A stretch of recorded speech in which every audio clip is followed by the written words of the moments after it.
papa yenim bepem le yenim de kun adane asem se besensen hu yenim nti yentimi nkan nti samija fi betno no ka kire Ghana for say ya antro John Dramani Mahama din wo mu a na enye ono ade a nti sesi a no ukoka se obi sore no oka se president of Ghana no say no obo mine de a obe refer me to Aguvado because we are boy Aguvado din.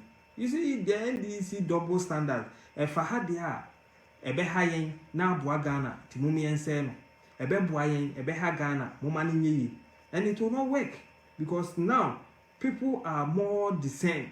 Ghanaians are enlightened now. 70 fan trobia emma no abetu egunani na ukọ. They will not do that. They will not allow that.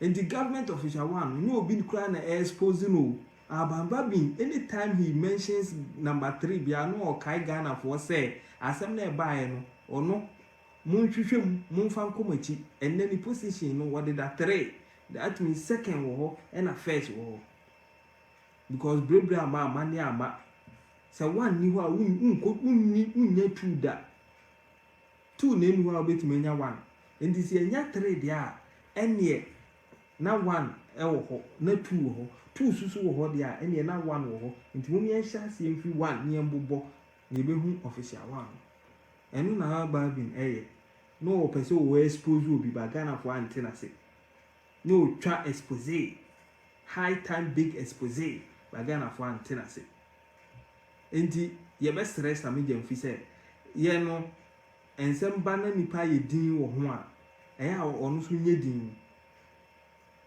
onye din no hwe nyansa wo ho na some of us we kasa we come and expose you enti sam je mfi unimu a we de wa obisa for so nyira kwan ma kire this is simple mathematics go and come again na yeso yete ha ye twon aha efi ni fi e beda mase ni e de esi adafofo e be san hia we de tew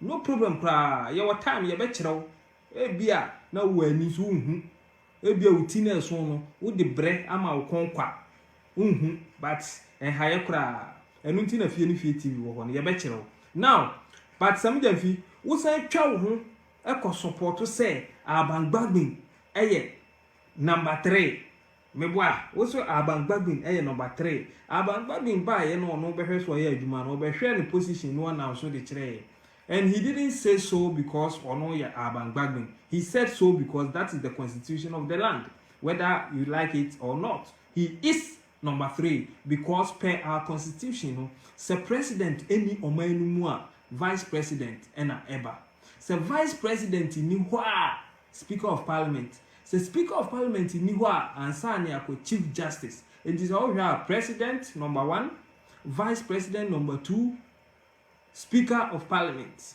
number 3 it is all case or number 3 a odika that is it it is a samijanfi wo support Bagbin say ono say why number 3 a then the question goes or comes back to you besides say why na number 1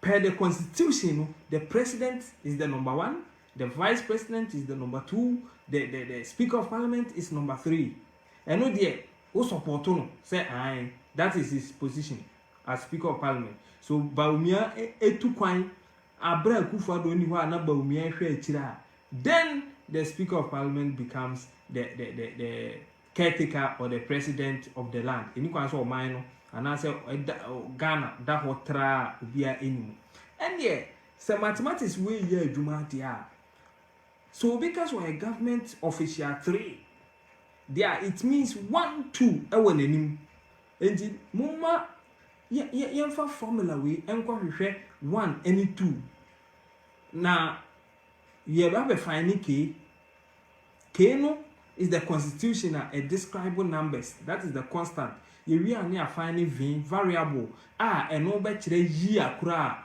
ye kan asem no and k ebeye the constitution e kase the president is the number 1 gentleman of the land if you are now about the vice president if you are now called Speaker of Parliament, so this is K, the order, this one stands and will stand till.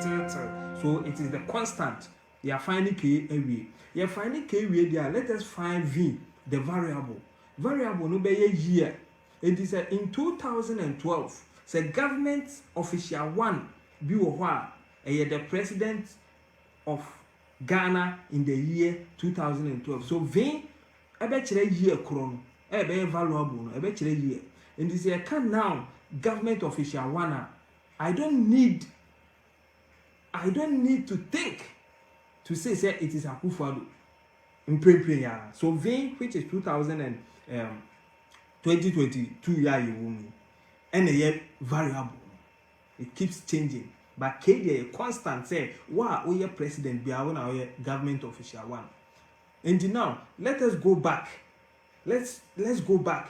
Near say time Airbus scandal no buy ya say government official one and this for ajatum say a government official one akobokro no and the omon ka say onkobokro no bia krono no de omajatum say nipa na kobo.